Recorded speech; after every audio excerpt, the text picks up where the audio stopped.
Des tables pleines de nourriture et de boissons, une ambiance jazz, vous êtes pourtant bien dans un théâtre, plus particulièrement au 4e rendez-vous Blue Monday Jazz de l'année organisé au Théâtre 95, des apéros-concerts gratuits programmés en partenariat avec le Conservatoire à rayonnement régional de Cergy-Pontoise, un moyen d'attirer un nouveau public.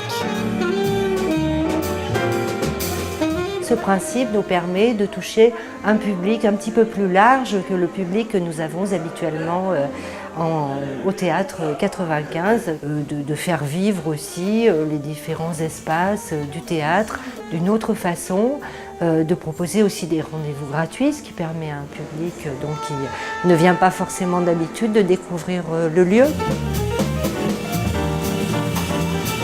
Sur scène, les élèves du conservatoire assurent le spectacle. Ici, pas de groupe, mais des musiciens triés sur le volet.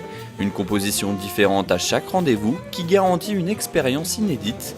Batteurs, saxophonistes, contrebassistes ou pianistes, ils sont une dizaine à se relayer tout au long de la saison.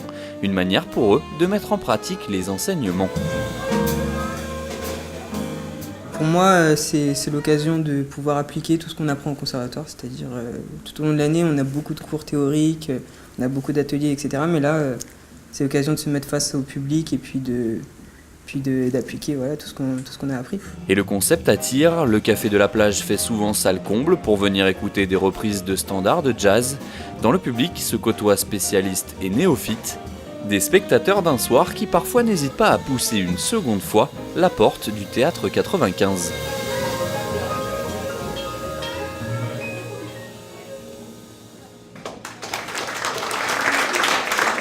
C'est une occasion de sortir de chez nous.